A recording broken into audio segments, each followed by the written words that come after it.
Hi, everybody. Welcome back to, what did we decide to call this? Unlocking. Unlokink. As in, we're saying this with a Yiddish accent, right? Locking. We're unlocking. This is the unlocking. No, something like that. But unlock ink, never argue with the guy who buys ink by the barrel. That's one take on the ink.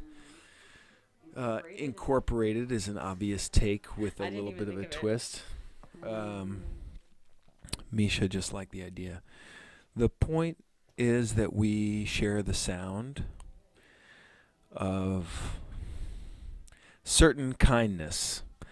You know, that in the end, I may not make sense, but I hew towards the center of my soul and I demand from myself kindness. And I guess there's no real box to put all our emotions in, and our appreciation and perception of everything that's happening to us. And you might want to, look at the political and social realm. Today's news. In today's news, it's always good to do a little daily briefing, right? I do follow the news, and I can read the tea leaves no matter what the story is. So today's tea leaves say that a bunch of rich people paid for their kids to get into elite institutions. Well, no fucking shit, So tell me something I don't know. Next. But it's nice to see that. But then, of course, the angle is these nice ladies, people get nabbed and they get picked for a reason. So the ladies get nabbed. William H. Macy, not named. Right? He's Felicity Huffman's husband. You know that, right? I love that there's the most important person in the world, according to a few people, next to me off camera while I have this conversation. She's really here.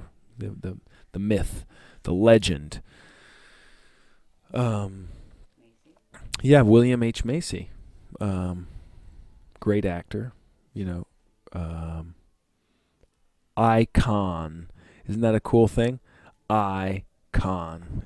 It's a con to your eye. We see all these people, they put them up. They put them up there. We don't even know what they are. I don't know what they are. I'm not here to judge. But I think everybody's fair game now, a little bit. Because in the end, I demand kindness. So if you find out shit about me that, knocks me off a pedestal, well, I've already pretty much outed myself on just about everything anyway. And I've been kind to people as they fall, even if I may, the word I always like to use is schadenfreude, but I don't really dig that. I don't really get into it. But sometimes, people have their day and they get what's coming to them. And, some people, they just never get it. They're just born into power or born into an attitude. And it just doesn't ever sink in that their actions determine the universe, not only their own lives, but the whole universe depends on you and how much you're willing to stand up for your heart and for the heart of other people and other beings and be in full relationship. And then all of a sudden you're nobody again. You're nobody. You're just here to be everything. But some people are like attached to this idea of like, consumption or something. Like I can consume only the finest things. And I can divide them up and I can pay for them. And if I can't, so screw you. And I can, the real crimes, rich kids getting into college, fuck, real crimes are being committed. I don't want to, spend too much time on them, but they're so deep and they're so persistent and they're so intertwined with our reality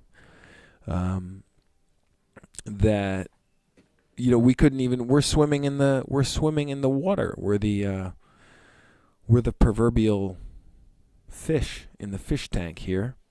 But it is a good life. And I did wake up, I've got a daughter, so that gives me some credibility in the human race, right? Because I have to take care of somebody a little bit. She takes care of herself mostly and she's young, but very smart and fun. And she was complaining a little bit, and she gets into a complaining mindset. And we just had that talk today, just about, well, wait a second. And this is how I said it, and I'm going to get, a little bit spiritual and sentimental. And I like to say spiritual. I want to get a little spiritual and sentimental. I said sentiment and pensive. But like getting to the icing, or getting to the slicing it right down the middle. And I said, somehow God gave you a life today where you get to wake up, open your eyes in the middle of this, and see that cat and that little dog, and have the intelligence that you have, and have the beautiful parents that you have, and have a school that you like to go to, and this device in your hand that you like to use sometimes, and and people around you who care about you, and people are kind of propelling you to your dreams. And she really did. Her attitude shifted, and there is a whiny mindset, and I think we all have it. And so I'm just reflecting, what I am when I talk about these things, of it's not good enough. It's not good enough. It's not good enough. It's not good enough. But if anything, this idea of unlock is really just, it is what it is, and it is absolutely pure and perfect if we could only allow ourselves to really accept the depth and the gritty, painful aspects of the beauty of life. It's really we've been told so many things through the television, that it's become us, and it's actually gotten into our DNA practically, so that we believe so much of what's been told because we were hypnotized young, that we have no idea what it's like to be safe and connected to our family and to the land, and to not a job mindset of being pushed around and in daycare, and like the whole foster care system and a broken family world is part of the design. It's part of it's not accidental. It's not, oh, that happened to them because they weren't good enough. We're all good enough, but we're put into the meat grinder. And I've looked back on my life, and my life had its own weird, and slightly traumatic aspects. But wow, it could have been worse. It was really good. I was really safe. I was mostly really safe. And I got beat up a couple times, and I went out and beat up a couple guys, and whatever, kid stuff. Total kid stuff, but I was in a relatively safe environment. And so I really, my prayer is that we all know how to come together and create that safe environment until everybody is safe, because there's no point in being a bodhisattva alone. That's the whole thing, is we got to do this together. And to add to it, I don't believe in the church, and I don't believe in the monastery because I'm not in them. I have to believe in my life. And so if the church people and the monastery people and the kibbutz people and the burner people want to come to my house, and then we can jam, I welcome that. And we can talk about how we can evolve and how we can shake off the ice, the crystallization of the fluoride on our pineal glands, and understand our cosmic, magnetic, infinite, universal consciousness that can do anything if it's decided upon and acted upon in such a way. I think these guys, like, from what I understand, I'm just gonna say a little stuff. Like, the whole point of the Freemasonry stuff is because they have tricks up their sleeve. They know magic. That's what it's about.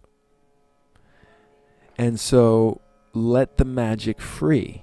Let us know the magic. And we don't have to demand it from people, but because there's esoteric ways to get there, but we have to know that it's there.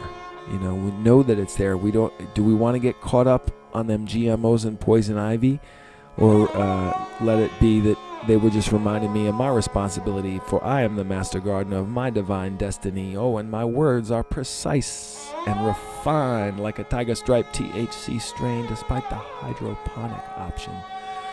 I prefer mine sun-grown organically for planting moonbeams osmotically, hypnotically through my pineal membrane. Now, if I was a gangster, I'd patent your thoughts and charge you for all the bushels and barrels of blessings that these seeds could bring through, but that's old school in the worst way. The new game is give it your all and pray all day. I can't put a price on my gifts, but let's just say, in terms of cash, you can afford it. It's priceless, so I spit guilelessly. I idolize light walkers like Philippe Petit and Luke Skywalker for hovering above illusion and living and dreaming way beyond the Death Star and WTC. Now, I call it unlock, you can call it what you will, but it's all here for all of us. There ain't nothing we can steal, for we are the master gardeners of our divine destiny, planting our words like seeds, graciously, joyfully, consciously, and trusting the field to yield. We are the master gardeners of our divine destiny. And if I could just crystallize the whole thing into one little rhyme, it would look like that. So let us speak kindly of our present state, the future we're creating. It's a beautiful one. We just, it just doesn't look like Three's Company, that's all. So we have to shake the program and look at what's real. So I'm really happy to be here. We might have a little musical interlude or something we could edit into? Cool. Well, once again, it's been a great pleasure to be here with you in Racket Club. By the way, plug Racket Club. Let's plug our big family. There's a baby on the way, by the way. John Lee Rucker and Camille making a baby. There's officially a bun in the family's oven. We're all tending it, but Camille is the master baker. And so that's a beautiful thing on the way. This is sort of Permajam Radio, Unlock Radio, one and the same radio, Racket Club Radio. We're all a big family. We got West Coast out there. I always think of Alex Hill and Ishel, Manaus Beauty. If you want some beauty products, they didn't pay me to say this. You get your stuff from Manaus. And if you need an aura spray, an aura mist, I got some in my car. And you know what that's for? It's like the new age ozone. Remember that one? Anybody remember ozone? The little spray, that little in the aluminum bottle. That was an 80s thing. Yeah. Well, this is like new age ozone, and it's only like $10 a bottle, and it's amazing. And it also is the best new age fart spray on the market. They don't, if you Google that new age fart spray, I don't know what you find. But it's all out there. So much stuff is out there. And so for all the things that are out there that we like, there's like big thumbs up, jazz hands. And then the other beauty about the internet is it's let us know about everything else, because it seems that everything's happening here on planet Earth. You could find heaven or hell. It's up to you. All right, there we go. Lean in. That's what it's all about. We know what's going on, but we want to just leave the shaft of light, make sure that it pierces through like the filigree, and every realm gets touched by the light, and there's a reason for all of it. So I'm not going to question God too much, but I would like to say I am in this for the freedom of all souls. May the unlock symbol spread far and wide and be a Swiss Army knife for the revelation and the revolution and the unlocking of all souls. Amen.